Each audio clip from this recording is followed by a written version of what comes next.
ناظرین، ہم ڈسکس کر رہے تھے اپنی نیبرنگ کنٹریز کے ساتھ پاکستان کے تعلقات، اور اس کے لیے میرے ساتھ ہیں شاہد صاحب اور منصور احمد صاحب، جو کہ ہم کرنٹلی فی الحال ہم ڈسکس کر رہے ہیں کہ افغانستان کے ساتھ جو ہمارے ریلیشن شپ ہیں، آپ کا کیا خیال ہے بینگ این ایمبیسڈر کہ ہم کس طرح اس کے ساتھ اپنے تعلقات کو بہتر بنا سکتے ہیں، اور کیا ایسی شارٹ کمنگز ہیں جو کہ ہمیں تعلقات کو انٹرنل ایکسٹرنل یا ایسی جو ہمیں پتہ نہیں ہے جس کی وجہ سے ہمارے تعلقات بہتر نہیں ہو پا رہے؟ دیکھیے، سب سے جو ضروری قدم ہے ان کے ساتھ تعلقات ٹھیک کرنے کے لیے وہ تو یہ ہے کہ ہمیں افغانستان کی حکومت کے ساتھ انگیج کرنا پڑے گا. ہمیں مسائل بھی ہیں اس میں کہ ہمارے ہاں ٹی ٹی پی کی طرف سے بہت زیادہ ٹیررزم ہو رہا ہے مستقل بنیادوں پر. گزشتہ ایک سال میں بہت کیجولٹیز ہوئی ہیں، لیکن پھر بھی ہمیں ان کے ساتھ انگیج کیے بغیر، ان کے ساتھ روابط اسٹیبلش کیے بغیر، ان کے ساتھ ہمارے جو وزارت خارجہ ہے یا ہمارے پولیٹیکل لیڈرشپ ہے ان کے آنا جانا ہونا چاہیے. ان کے ساتھ ہم چونکہ ایک نیبرنگ دونوں کنٹریز ہیں تو ہمارا کلچر ایک ایسا ہے، اور ہمیں ایکسیپٹنس کرنی چاہیے. ہمیں ایکسیپٹنس کرنی چاہیے. سب سے پہلے اپنے نیبرز کو ایکسیپٹ کرنا چاہیے، وہ جیسے ہیں، جس طرح ہیں، جس طرح ان کا، اور اپنے اندر ٹالرنس لے کر آنی چاہیے. اور اس میں جو آپ نے کہا نا کہ کیا مشکل آئے گی، مشکل یہ ہے کہ افغان طالبان کی جو حکومت ہے وہ ریکگنائز نہیں ہے، لیکن یہ ریکگنیشن نہ ہونے کے باوجود ان کے ساتھ چین انگیج کر رہا ہے، ان کے ساتھ ایران انگیج کر رہا ہے، ان کے ساتھ دوسرے کنٹریز انگیج کر رہے ہیں، اور ہماری جو ہے سب سے زیادہ قربت ہے ان کے ساتھ. تو میرا خیال ہے ہمیں انگیجمنٹ کی طرف جانا پڑے گا. ہم نے دیکھیں جب دوحہ کارڈ ہم نہیں کروایا، ہم کلیم کرتے ہیں لیکن وہ مانتے نہیں، آپ نہیں مانتے. اس میں فیسیلیٹیٹر ہم تھے. جنرل فیض بھی جو آئی ایس آئی کے سربراہ تھے، وہاں انہوں نے جا کے چائے کا کپ پیا تھا، وہ بڑا مشہور ہوا. تو کیا وجہ بنی؟ آپ افغان امور میں وہاں ایمبیسڈر بھی رہے ہیں کہ یہ ڈفرینس، یہ دشمنیاں، یہ فاصلے کیوں ہوئے؟ دیکھیں، اس میں جو سب سے بڑی مشکل یہ بنی کہ گزشتہ کو 3-4 دہائیوں میں یہ بارڈر جو ہے یہ بہت زیادہ کراس بارڈر ملیٹنسی کا شکار ہو گیا ہے. اور کبھی جہاد تھا تو افغان مجاہدین یہاں سے اس بارڈر کے تھرو لڑ رہے تھے، پھر بعد میں افغان طالبان اس بارڈر کے تھرو امریکہ کے خلاف لڑ رہے تھے. تو اب ایسا ایک ویکیوم پیدا ہو چکا ہے کہ اس بارڈر کو دوبارہ پیسفل بارڈر کی طرف لے جانے کے لیے، جیسا کہ یہ 50s اور 60s میں ہوتا تھا جب 1965 اور 1971 کی وارز ہوئی تھیں، تو اس پہ ہماری فوج کا ایک سپاہی بھی نہیں تھا. عبوری حکومت سے یہ جو گروہ ہیں، یہ جو باہر لڑتے ہیں، یہ طاقتور ہیں. نہیں، یہ جو وار لارڈ تو نہیں ہے، یہ جو ٹی ٹی پی تو ایک ٹیررسٹ گروپ ہے نا، اور ٹی ٹی پی ہر اسی ملک میں رہتے ہیں. اس کا مطلب یہ ہے کہ جو عبوری حکومت ہے جو اس وقت اس میں افغان طالبان کا یہ کہنا ہے کہ ان کے لیے انہیں تھوڑا وقت چاہیے. ان کے لیے ایک دم تمام گروپس کے خلاف ٹی ٹی پی کے ساتھ ان کے بڑے پرانے تعلقات ہیں. جب وہ لڑ رہے تھے امریکہ اور نیٹو کی فوجوں کے خلاف تو ان کے ساتھ بڑے روابط ہوئے. انہی مدرسوں میں انہوں نے تعلیم پائی ہے، انہی کے ساتھ شادیاں بھی انہی خاندانوں میں ہوئی ہیں. تو ان کے ساتھ ایک دم اس قسم کی کسی ملٹری اپروچ پہ جانے میں پاکستان جو افغانستان سے دور ہے یا وہ ہم سے دور ہیں، ایک تو یہ ہو گیا کہ ہماری ڈپلومیسی صحیح نہیں ہے، ہماری فارن پالیسی اس میں کافی پرابلمز ہیں یا نہیں، پولیٹیکل اتنی ڈپلومیسی سے زیادہ میرا خیال ہے سیاسی لیول پہ انگیجمنٹ بہت پھر بھی کون سے مین ایسے ڈفرینسز ہیں جو جن کو ہم دور کر لیں اور ہم جو ہے اس چیزوں ہماری سائڈ سے جو مین ڈفرینس ہے وہ ٹیررزم ہے. جو ٹی ٹی پی یہاں پہ ہمیں نقصان پہنچا رہی ہے، اور آپ نے دیکھا ہے کہ کسی دن کسی چوکی پہ 16 فوجی شہید ہو جاتے ہیں. یہ ٹیررزم جو ہے وہ اتنی جو ہے وہ ایک خاص وقت میں خاص ٹائم میں ہی کیوں آتی ہے؟ کیونکہ ان کو اسپانسر کیا جاتا ہے باہر سے، ان کے پاس اسلحہ بھی اویلیبل ہے، ان کے پاس فنڈنگ بھی اویلیبل ہے، اور ان کا ایجنڈا نہیں. امریکن جو اسلحہ چھوڑ کے گئے ہیں، بڑے ہیوی اسلحہ چھوڑ کے گئے، ان کے ہم ابھی تک برے ثمرات کو بھگت رہے ہیں. آپ دیکھیں کورم ایجنسی میں 3 مہینے تک وہاں تقریباً سڑکیں بند رہی ہیں، خوراک کی کمی ہو گیا. اور لیکن حکومت نے مذاکرات کی جس کو ہم بڑا اپریشیٹ کرتے ہیں اور خوش بھی ہیں، اور مبارکباد بھی دیتے ہیں تمام لوگوں کو، ان کا شکریہ بھی ادا کرتے ہیں جو انہوں نے فیسیلیٹیٹ کیا. لیکن اس میں اتنے ہیوی گنز ہیں، ہیوی یعنی اسلحہ ہے جس کے لیے ایک مشکلات پیش آ رہی ہیں.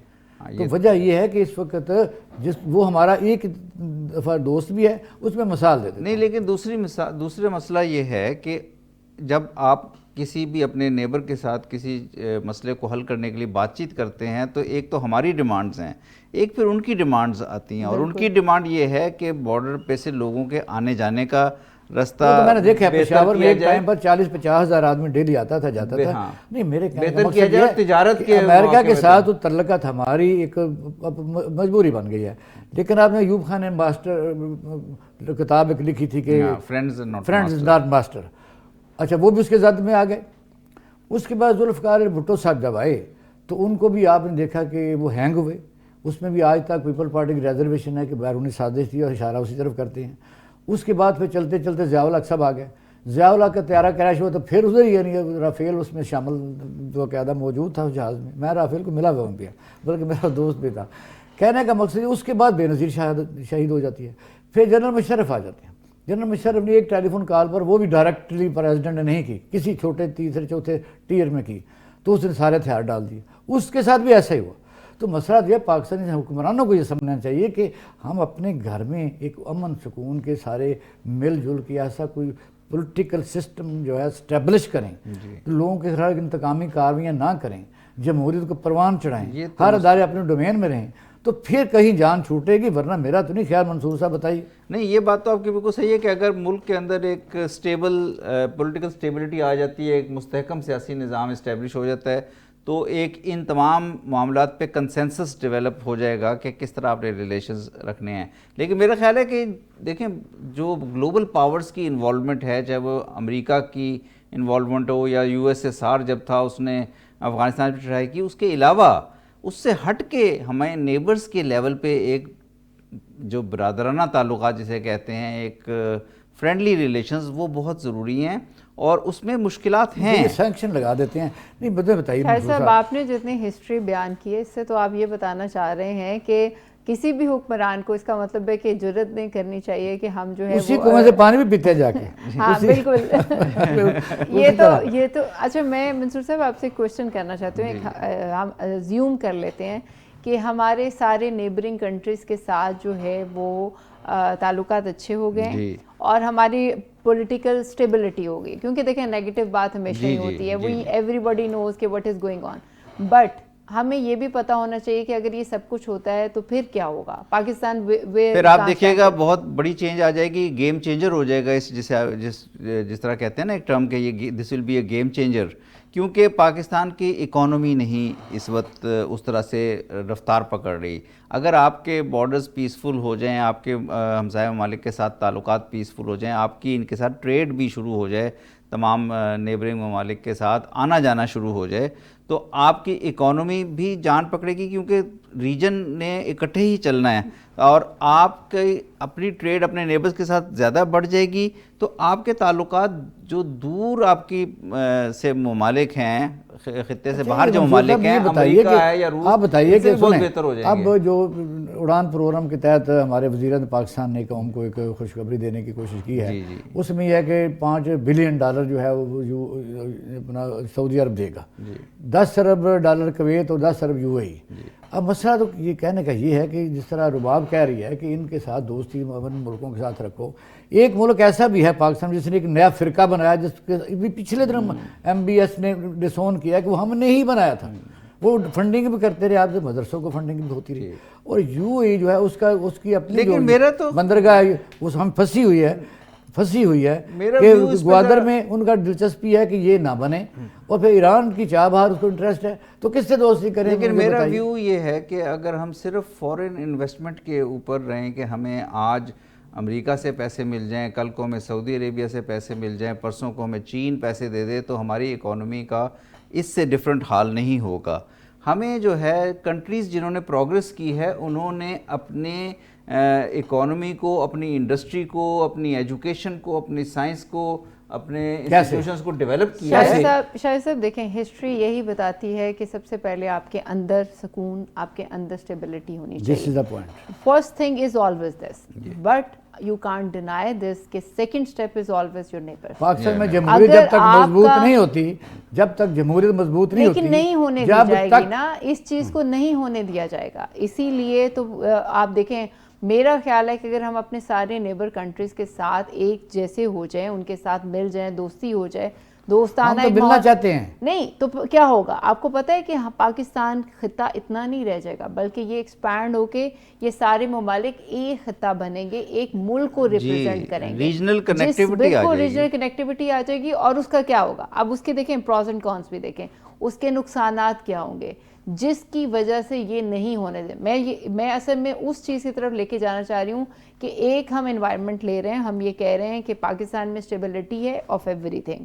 اب ہمارے دوسرے ممالک کے ساتھ تعلقات اچھے ہو گئے. اب آپ اس سے پوری گلوبلی کیا نقصانات دوسری کنٹریز کو ہو رہی ہیں، that is important to know. میں آپ سے سوال کرتا ہوں. وجہ یہ ہے کہ یہ ہماری جو ہے کہ ہم ایسی طرح کر لیتے ہیں، لیکن وجہ یہ ہے کہ جب تک ملک میں سیاسی استحکام نہیں ہوگا اور دوسرے تعلقات ملکوں کے ساتھ ایسی رشتہ داری تو نہیں ہے، مامے پھوپھی کو تو نہیں ہے، وہ ہمیں انویسٹمنٹ کے لیے ہے کہ ہمیں انویسٹمنٹ کمفرٹیبل ہو، یعنی اس کی واپسی کے لیے جو ساورن گارنٹی ہے وہ ہم اس کو فلفل کر سکیں، لون لیں تو موقع سے دے سکیں.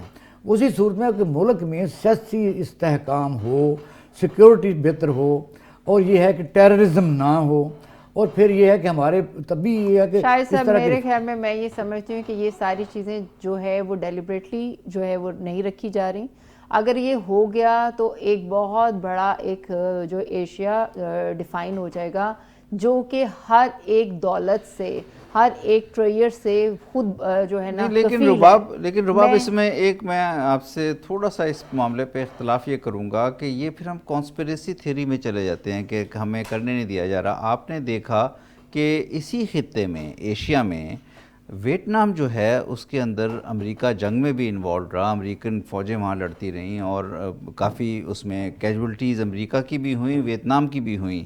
لیکن ویتنام اب آج اس نے اپنے ریجن کے اندر اپنی اکانومی کو مستحکم کیا، اپنے سیاسی نظام کو اسٹرینتھن کیا، اور اب وہ اپنے نیبرز سے بھی بہت تجارت کر رہا ہے، چائنا اور دیگر ممالک کے ساتھ، اور یو ایس کے ساتھ بھی اس کی تجارت بہت فلرش کر رہی ہے. تو میرا خیال ہے کہ یہ ہم اگر ہر چیز پہ صرف کانسپریسی تھیوری میں لے جائیں نا کہ یہ ہمیں کرنے نہیں دیا جا رہا، تو میرا خیال ہے اس سے ہمیں آگے بڑھنا چاہیے، ہمیں کرنے کی کوشش کرنی چاہیے. نہیں، ہم کہہ رہے ہیں کہ ہم ہو گئے اسٹیبل، ہم تو کہہ رہے ہیں کہ ہم اسٹیبل بھی ہو گئے اور ہمارے نیبرنگ. تو آپ کو اس کے ریزلٹس نظر آ جائیں گے. پھر اس کے بعد کس کو نقصان ہے؟ کسی کو نقصان نہیں ہے، اسٹیبل ہونے میں کسی کو نقصان نہیں ہے. آپ یقین کریں امریکہ بھی خوش ہوگا. صاحب یہ ہے، یہ ایک آئیڈیل سچویشن ہے جو ہم ڈسکس کرتے ہیں. اگر ایسا ہو جائے، کاش ایسا ہو جائے، اللہ کرے ایسا ہو جائے.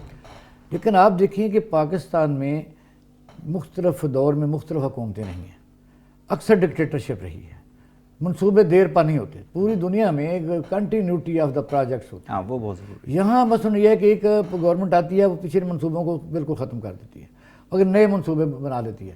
پھر یہ بھی ہے کہ پاکستان میں بے شک جو بھی حکمرانی آتی ہے اس پر ابھی تک یہ داغ نہیں دھلا کہ وہ لوگ بے شک جائز طریقے سے صحیح دوسرے ملکوں میں پراپرٹیاں بنا لیتے ہیں.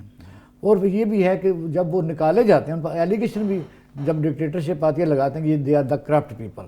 اب مجھے بتائیے کہ پھر اس کے بعد پھر وہ آ جاتے ہیں تو دوسرے ملک انویسٹمنٹ کرنے کے لیے کہاں تک سوچیں. اسی وقت سی پیک کا جو $46 بلین ہے اس وقت، اس کہتے ہیں $65 بلین ہے، اس کے پیسے جو ہیں وہ کہاں ہیں؟ ابھی تک تو وہ جہاں بھی لگے ہیں چاروں صوبوں کو بھی دے دیے گئے 18ویں ترمیم میں. اس میں ہم نے بھی بنا لی جو بیسک ہمارا ٹارگٹ تھا، جو بندرگاہ کو ہم نے ایکٹیویٹ کرنا تھا، وہ کتنے سالوں میں تو نہیں کر سکے. اسی وقت بھی جو ایئرپورٹ ہم نے بنایا، ایک فلائٹ اڑنے والی ہے، ابھی اڑی نہیں. ہم نے تو یہ کہا تھا کہ اگر بنانا چاہتے ہیں تو سب سے پہلے تو جو فیس تو دکھائیں. اگر اس کا مطلب یہ ہے کہ ہم جو دوسرے ممالک کے اب نام نہیں لیتا کیونکہ تعلقات خراب ہوتے ہیں، دوسرے ملکوں کا تو ویسٹ انٹرسٹ ہی ہم ان کا استقبال کرتے ہیں، ہم ان کے نیچے پیچھے جاتے ہیں، وہ ہمیں ویزا نہیں دیتے. ہم پھر بھی اس کے لیے یونٹی ضروری ہے. معاشی استحکام کے لیے سیاسی استحکام بہت ضروری ہے، اور انصاف کا یقیناً اس بات سے تو کوئی ریکارڈ میں کیا کیا ہمارے چیف جسٹس نے، انہوں نے چیف جسٹس نے اڑا کے رکھ دیا. کون ادھر آئے گا مجھے بتائیے؟ پھر ہمیں جرمانہ بھرنا پڑا، پھر واپس لانا پڑا. تو پاکستان کے نظام پر بھی ریوزٹ کرنے کی ضرورت ہے. یہ بات آپ کی درست ہے کہ سیاسی استحکام ہونا چاہیے، اور دوسرا کنٹینیوٹی آف پالیسی ہونی چاہیے. آپ روز یا ہر گورنمنٹ کے ساتھ پالیسیز نہیں بدل سکتے. آپ کو پالیسیز کا تسلسل چاہیے ہوتا ہے، پالیسیز کی کنٹینیوٹی چاہیے ہوتی ہے. تو اس بات پہ تو میرا خیال ہے ہمیں. اچھا اب آپ سے ایک اور سوال کرتے ہیں کہ جب ڈیموکریٹس آتے ہیں جی، پاکستان مشکلات میں اکثر رہتا ہے، جب ریپبلکن آتے ہیں تو پاکستان تھوڑا کمفرٹیبل زون میں چلا جائے، اور دنیا بھی ایسا ہی ہے. دیکھیں ڈیموکریٹس اور ریپبلکنس چونکہ وہاں کی دو کمپیٹنگ پارٹیز ہیں تو ان کی تھوڑی سی پالیسیز ایک دوسرے کے ساتھ فرق ہوتی ہیں. ڈیموکریٹس اپنے آپ کو زیادہ لبرل اور کے دور میں جنگ نہیں لگتی، کم لگتی ہے. ہاں ڈیموکریٹس اپنے آپ کو لبرل اور ڈیموکریسی سے قریب کہتے ہیں. اور اب مطلب اب جو چینج آ رہی ہے وہ تو بہت زیادہ بڑی چینج ہے نا، کیونکہ جو پریزیڈنٹ الیکٹ ٹرمپ ہیں وہ تو ٹوٹلی ایک پرانے نظام کی مخالفت کر رہے ہیں. وہ کہہ رہے ہیں کہ جہاں جہاں امریکہ نے وارز میں حصہ لیا ہے ان وارز کو میں بند کر دوں گا. ٹرمپ کے دور میں تو پہلے بھی جنگ نہیں ہوئی. جی انہوں نے پورے دور میں جنگ نہیں، افغانستان سے انخلا کا فیصلہ اسی کا تھا. تو منصور صاحب آپ کا کیا خیال ہے کہ ایسی کیا چیز ہے، ہمارے ریلیشن شپ ایسے ہیں، ہماری انٹرنلی تو بہت ساری چیزیں، لیکن میں گلوبلی پوچھنا چاہوں گی کہ کیا ایسی چیزیں آپ کے خیال میں جو کہ ہماری سیاست کو افیکٹ کر رہی ہیں، پاکستان کی سیاست کو جو افیکٹ ہو رہا ہے وہ ہمارے کنٹری یا گلوبلی جو بھی چیزیں وہ کیا ہیں؟ صرف نہیں ہماری سیاست کو تو ہماری سیاست انٹرنلی اسٹیبل نہیں ہو پا رہی نا. ہم اس کے انٹرنلی نہ اسٹیبل ہونے کی کیا وجہ ہے؟ اس کی میرا خیال ہے کہ اگر ہم کانسٹیٹیوشنلزم پہ آ جائیں اور الیکشن کا جو سسٹم ہے اس کی کریڈیبلٹی کو اسٹیبلش کر دیں، ایک گورنمنٹ جو اس کریڈیبل سسٹم کے تحت الیکٹ ہو اس کو اپنا ٹینیور پورا کرنے دیا جائے، وہ کسی بھی پارٹی کی حکومت ہو اس کو اپنا ٹینیور پورا کرنے دیا جائے، اور جب اگلا الیکشن ہو اور اگر دوسری پارٹی جیت جاتی ہے تو وہ پارٹی اس اندر تسلیم کرے. یہ ہمارے نیبرہڈ میں ہو رہا ہے. یہ اگر ہم بھارت کی مثال لیتے ہیں ریلیشنز میں بھی، تو بھارت میں تمام کئی دفعہ 2 سال میں بھی الیکشن ہوئے ہیں، لیکن کبھی بھی ہارنے والی پارٹی نے الیکشن کو کنٹیسٹ نہیں کیا. اس کی وجہ یہ ہے کہ الیکشن کا سسٹم اتنا مضبوط ہے کہ وہ اس کو انہوں نے تمام پارشلزم سے اوپر کر دیا ہے. تمام قسم کی جو ہے نا اس قسم کی منصور صاحب یہ تو ایک حصہ ہو گیا نا. آپ دیکھیں کہ پاکستان میں جو پوری دنیا میں آپ دیکھیں ان ریٹن آئین ہے یو کے کا. جی امریکہ میں آج تک تقریباً 26 امینڈمنٹ ہوئی ہیں جب سے امریکہ بنا ہے. ہم روزانہ امینڈمنٹ کرتے ہیں ان اپنی چیزوں کے لیے، ہم اسی طرح ہی ان کو موڑ لیتے ہیں. اس لیے دوسری دنیا کو ہم پر وہ اعتماد نہیں رہتا کہ کل کو کریں گے کیا. دوسرا سپریم کورٹ آف پاکستان نے جو فیصلے کیے ہیں یہ بھی ایک یادگار فیصلے ہیں. افتخار چودھری صاحب نے پاکستان میں جو فیصلے کیے ابھی تک ہم وہ بھگت رہے ہیں. یہاں جو انویسٹر ہے اس کو سب سے بڑا خدشہ یہ ہے کہ یہاں قبضہ ہو جائے گا تو چھڑائے گا کون. عدالتیں ہیں تو فیصلہ جلدی نہیں کر سک رہی، اور سیاستدان ہر صورت حکومت کرنا چاہتے ہیں کہ اور ہر صورت رہنا چاہتے ہیں. امریکہ جیسا ملک میں جب اوباما سے پوچھا گیا کہ آپ تو اتنے پاپولر ہیں اور عام آدمی سے پریزیڈنٹ بنا، تو آپ نے دیکھا اس کی بیٹی بھی نوکری کر رہی ہے، وہ بھی کر رہے ہیں.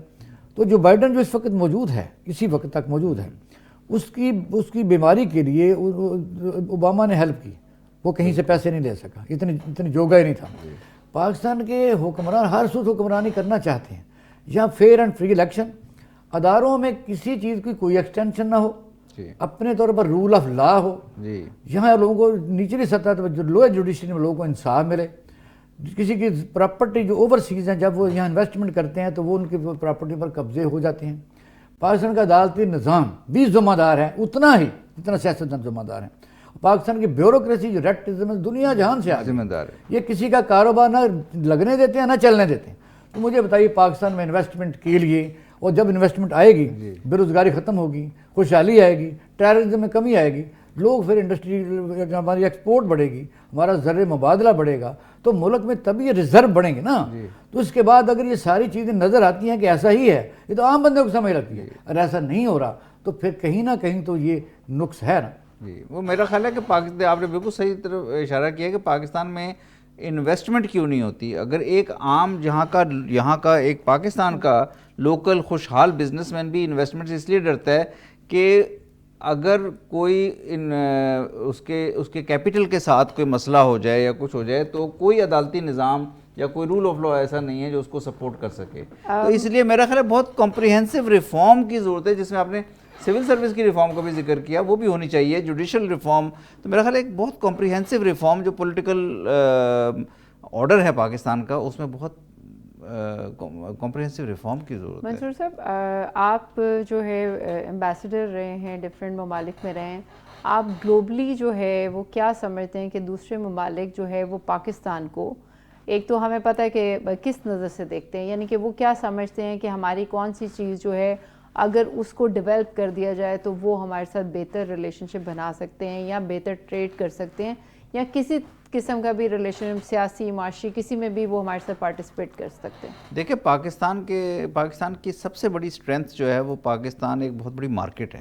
پاکستان 250 ملین پاکستان کی پاپولیشن ہے، اور بڑے بڑے ممالک کی بھی 250 ملین پاپولیشن نہیں ہے، 25 کروڑ، تو یہ بہت بڑی اسٹرینتھ ہے۔